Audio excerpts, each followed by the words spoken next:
My अफराह tours and travels का उमरा काफिला 29 मार्च को रवाना हो रहा है। माई अफराह टूर्स एंड ट्रैवल्स के जिम्मेदारान मोहम्मद यूनुस और मोहम्मद फुरकान ने बताया कि 29 मार्च को हैदराबाद से रास्त प्रवास के जरिए उमरा काफिले की रवानगी हो रही है, जबकि 13 अप्रैल को वापसी का सफ़र होगा। 15 दिनों के सफ़र में 9 दिन मक्का मुअज़्ज़मा में और 5 दिन मदीना मुनव्वरा में क़याम होगा। दोनों मुकामात पर हरम शरीफ से मुमकिन हद तक करीब तरीन रिहाइशगाह का नज़्म रहेगा। हिंदुस्तानी खानों के अलावा लॉन्ड्री की भी सहूलत रहेगी। सफ़र उम्रे के दौरान मदीना मुनव्वरा से करीब वाक़े जंग बद्र के तारीख़ी मैदान की भी ज़ियारत कराई जाएगी।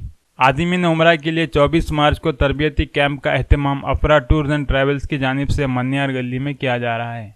सभी लोगों का जज़ाकल्लाह खैर, जिन्होंने हमको खिदमत का मौका दिया फरवरी में। अब इंशाल्लाह और ख़िदमत का मौका दीजिए, आपसे रिक्वेस्ट है। मार्च 29 तारीख को इंशाल्लाह काफ़िला जाएगा, जो हैदराबाद से डायरेक्ट फ़्लाइट है इंशाल्लाह, और 13 अप्रैल की वापसी है इंशाल्लाह। तो आप लोगों से रिक्वेस्ट है कि हमें खिदमत का मौका दें, ज़्यादा से ज़्यादा बुकिंग कराएं।